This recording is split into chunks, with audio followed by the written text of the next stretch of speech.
Well, thank you, Jing, for that lovely introduction. Let me just check that this will display. Okay, it should work.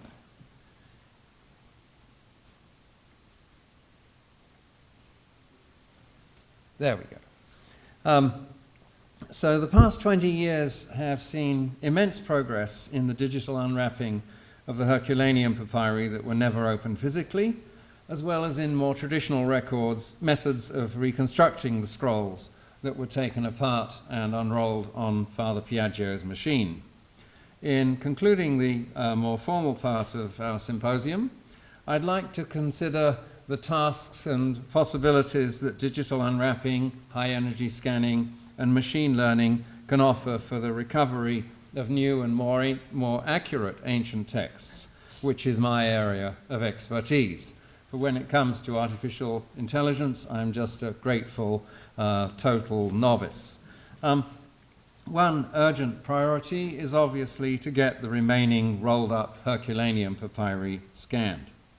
The National Archaeological Museum in Naples also has a stack of Roman accounts from the town of Herculaneum, found by Mayuri, with a pair of writing tablets, wooden writing tablets, either side of the triangular pile of scrolls.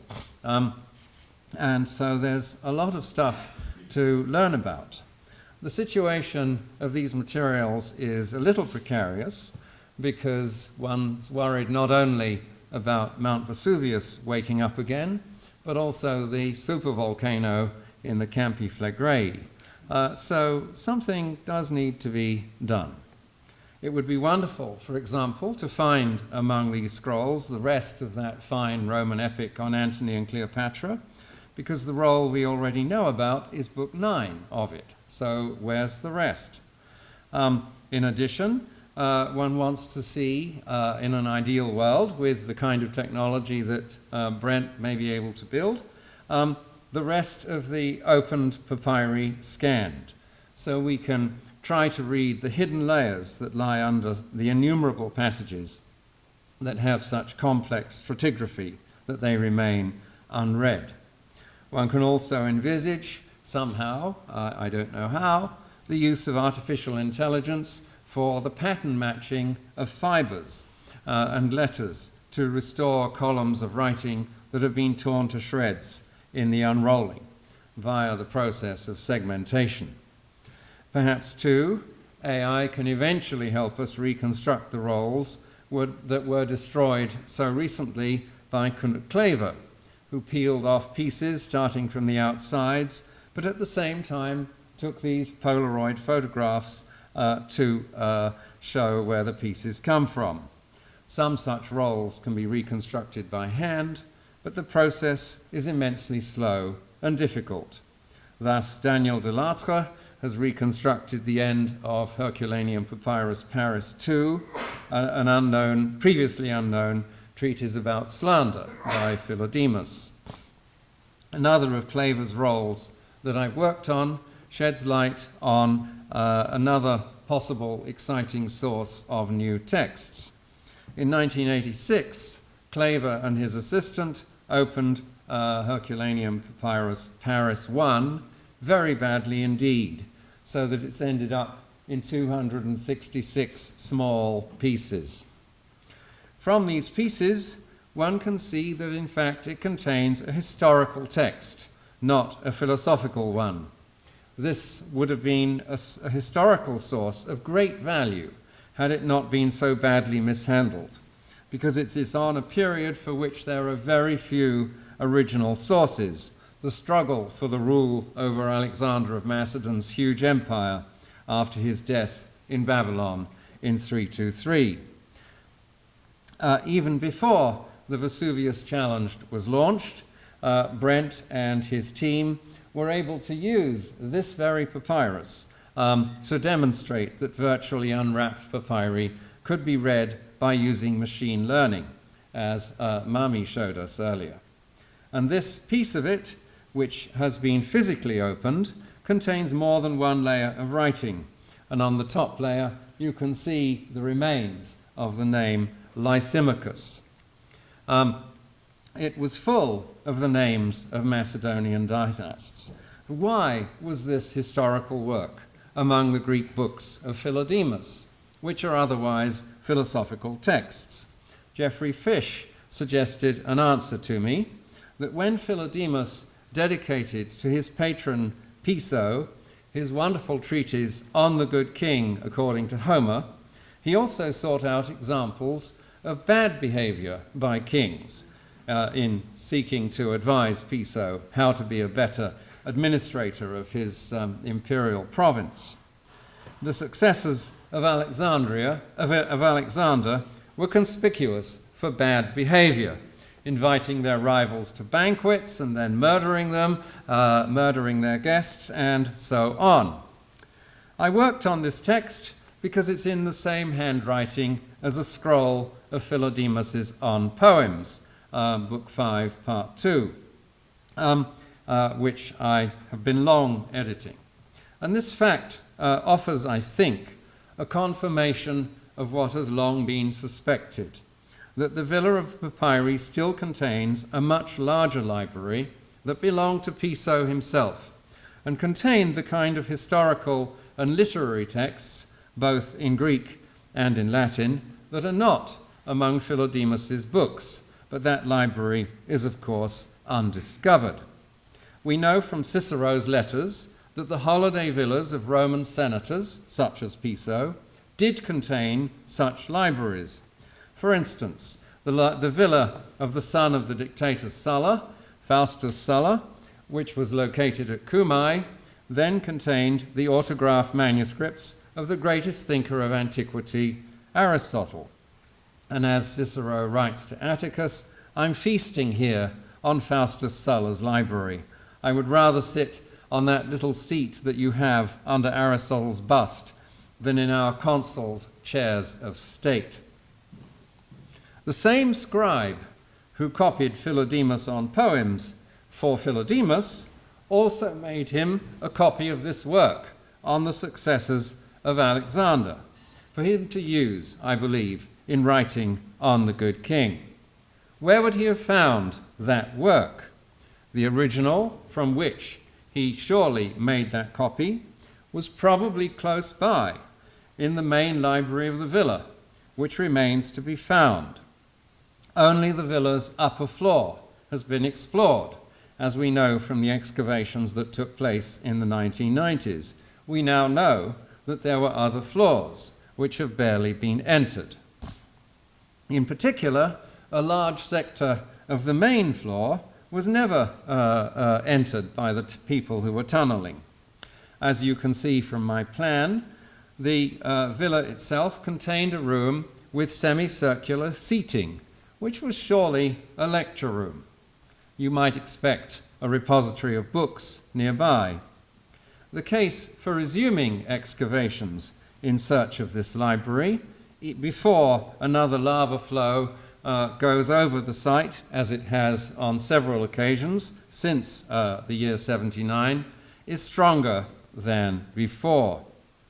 The old objection that if a major library is found, people will damage and destroy it in vain efforts to read it, has now become totally invalid, thanks to the work of the Vesuvius Challenge and Brent Seales' team, now that we know how to recover the text from the unopened rolls. One also wonders whether some refinement of artificial intelligence could so improve the results of ground-penetrating radar that we could detect the existence of other aristocratic villas in the areas of the pyroclastic flow. Not, I think, at Pompeii, where that didn't happen and papyri do not survive. Machine learning and imaging, such as Brent has done, ought to be able to help us improve the texts of important works that are transmitted in many copies, such as the Bible.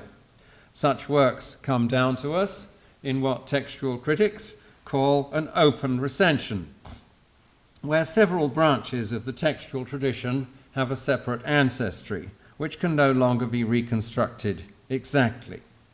computers can, in theory, now be trained to recognize and transcribe via optical character recognition difficult handwriting like this.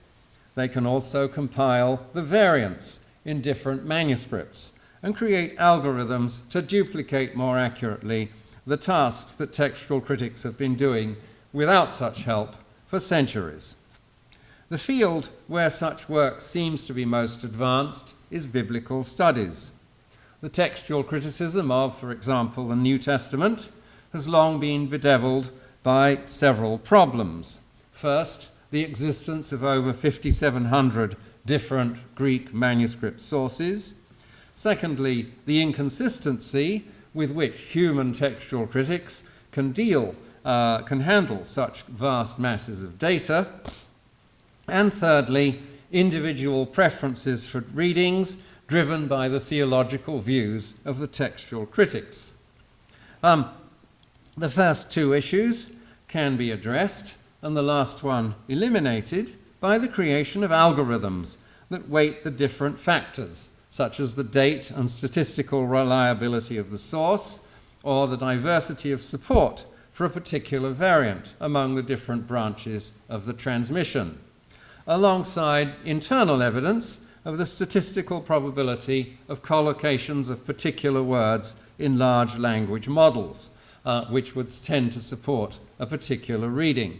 And of course, we already in papyrology do this by consulting the Thesaurus Linguae Graecae and seeing what the usual Greek phrase for a particular thing is.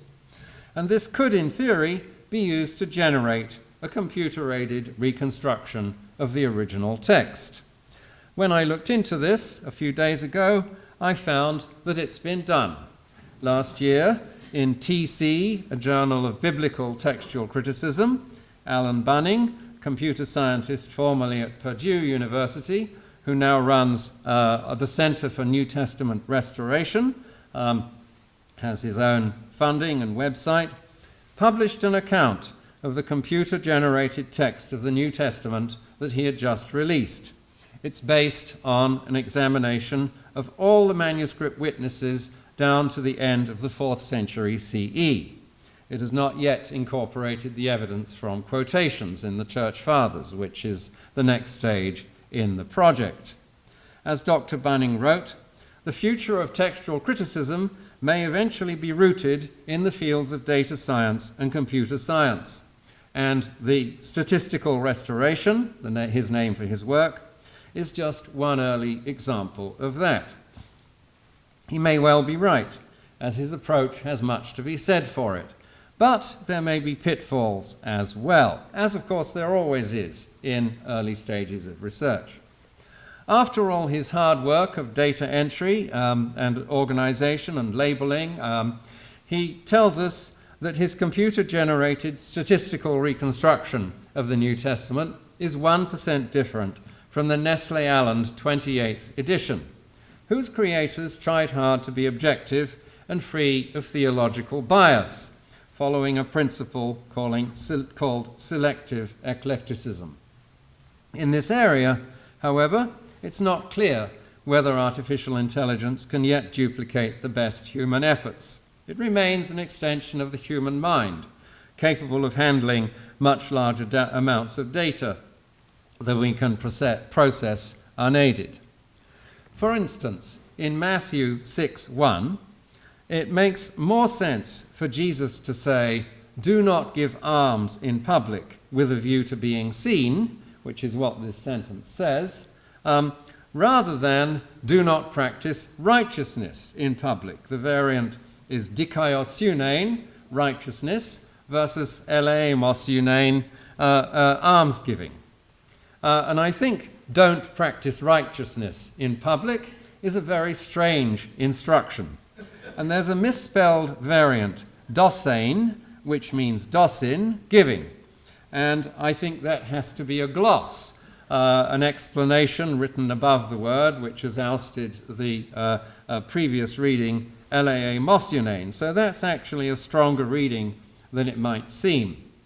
And maybe dikaioseunein originated as an attempt to combine dosin with eleemoseunein. So I think in this particular case, the computer may not have come up with the right reading there. Classical and medieval studies have some catching up to do on this front. Let's take, for instance, Aristotle's Nicomachean Ethics, perhaps his most important work. This book, which remains the foundation for modern virtue ethics, exists in 130 or so medieval Greek manuscripts, as well as translations into classical Arabic and medieval Latin. The 19th century pioneers of scientific editing had great difficulty deciding which manuscripts transmit the best text and should therefore be used to reconstruct the original autograph.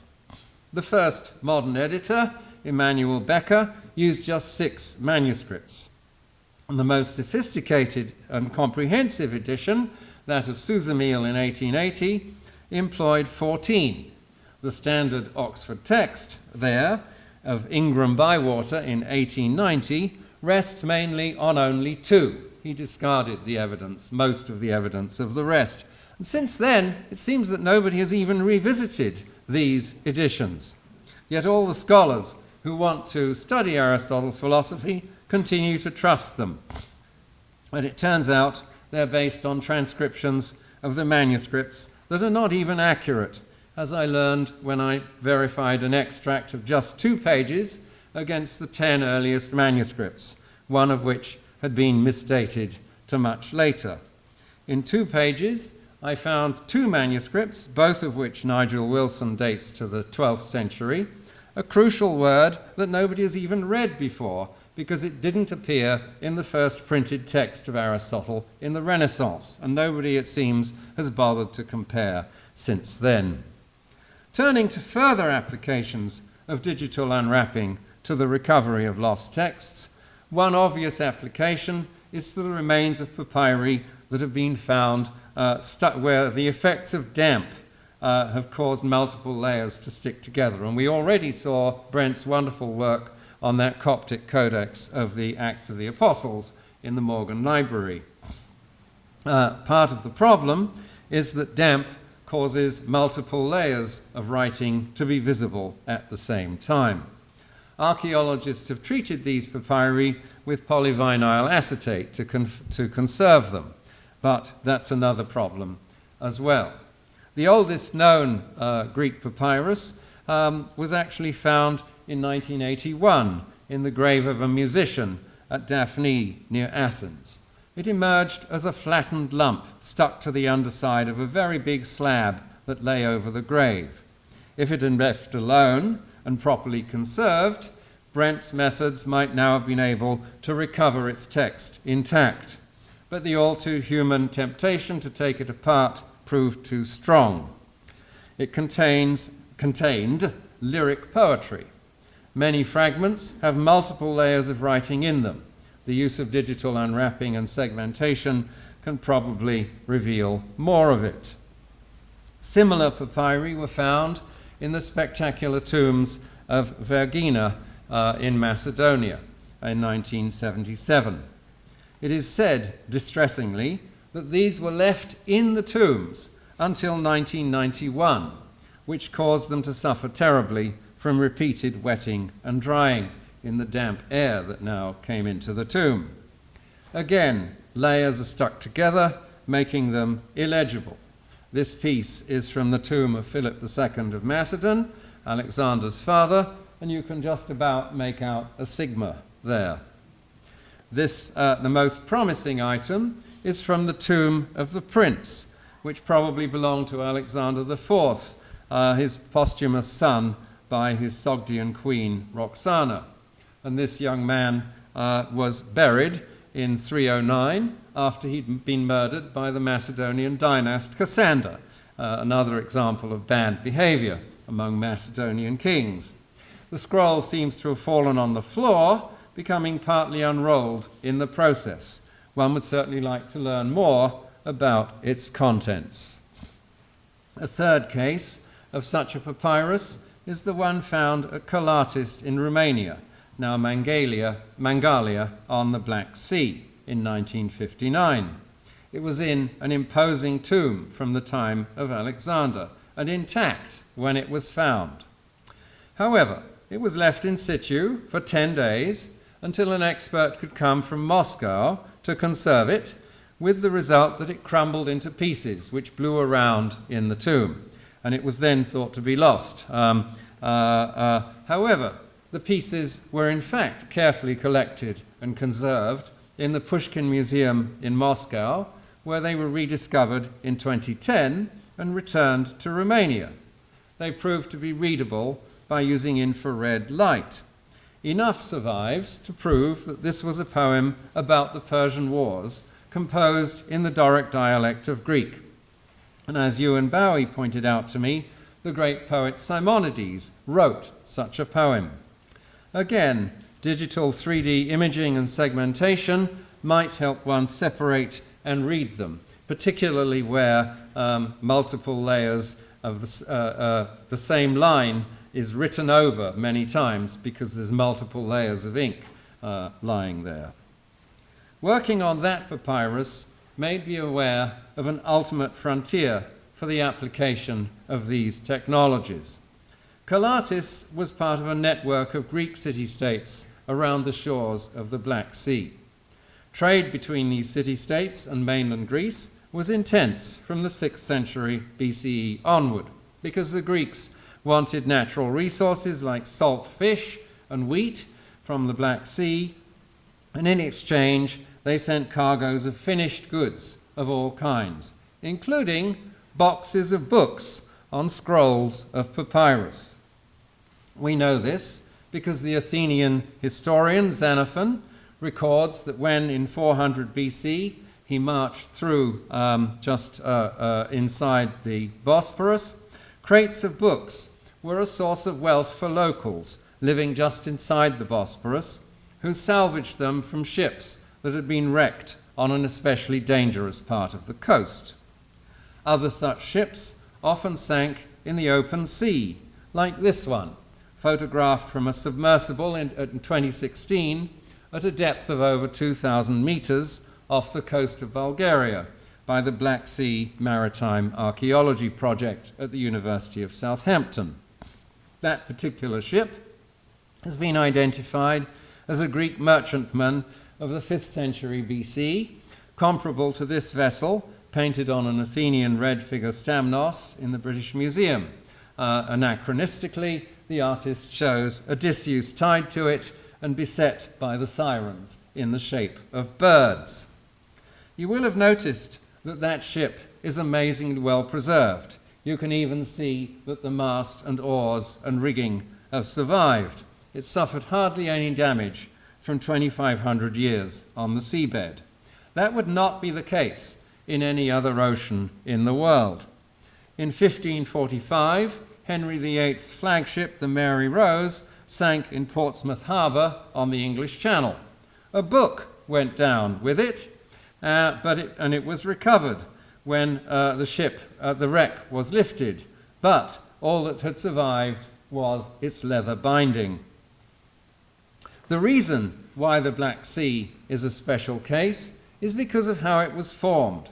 When the warmer, salty waters of the Mediterranean flowed into the Black Sea at the Bosporus to mix with the cooler fresh waters from the rivers that flow from Ukraine and Russia, the salty waters, being heavier than fresh water, sink to the bottom, giving up all their oxygen. As a result, the depths of the Black Sea are totally anoxic and therefore hostile to the marine organisms that over time normally destroy wood, papyrus, parchment, leather, and all other organic materials. Instead, the gas that predominates down there is hydrogen sulfide, which, so long as it can't oxidize, which under present conditions it can't, helps to make the Black Sea a rich storehouse of organic carbon, though toxic to life. Therefore, Greek, Roman, and Byzantine ships lying on the bottom of the Black Sea will be time capsules, preserving their contents intact. Already in 400 BCE, they contained books, and there's every reason to think that this trade continued ever since. if such books can be recovered, and they would include bound parchment codices as well as scrolls of papyrus in crates, they would need to be conserved very carefully. Rather than open them physically, we will surely, if such things are found, need high-energy scanning, segmentation, and digital flattening to recover and read their contents. I won't live to see it, but with luck, some of you here may do so. But in concluding, we must not forget the urgent need to try to find the main library that I'm practically certain still survives in the Villa of the Papyri. It's the only place in the ancient Mediterranean world where a collection of books is known to have been buried in conditions that ensured its survival. Brent's work has made that prospect, I think, a little more likely. Thank you.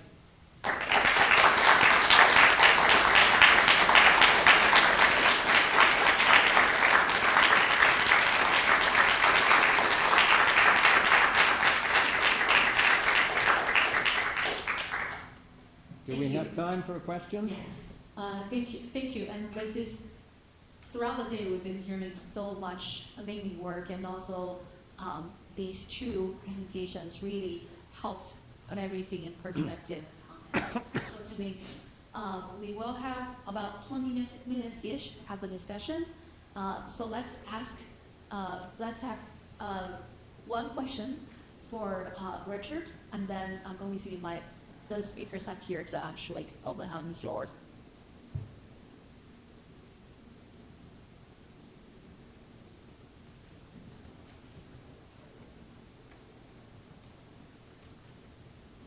Dr. Janko, you talk about the urgency of excavating the villa to try to find the larger library.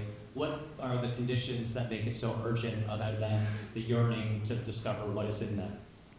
Well, I'm concerned about the volcano. I mean, there is water flowing through that site, and managing that water has been a major problem. But the water is not going to be damaging carbonized papyri. It won't have any effect on them. So, on the whole, I think it's a matter of finding the political will. There's excavations going on at Pompeii. The Italian authorities have always said, quite rightly, that they have a lot of material to conserve and it's a great burden on the country. But there are more excavations going on at Pompeii, so I'm a little puzzled. And I do think that the case of getting a library and preserving a library is a rather special kind of archaeological excavation. I think perhaps even if all other excavation in the Bay of Naples ceased, that ought to be a priority, because you only get real insight into an ancient society when it has written records and they can travel across time and space. Material remains only teach you so much. If you want to get inside people's heads, the best way to do it is actually to see what they wrote. And so I think a special case can be made for excavating the villa.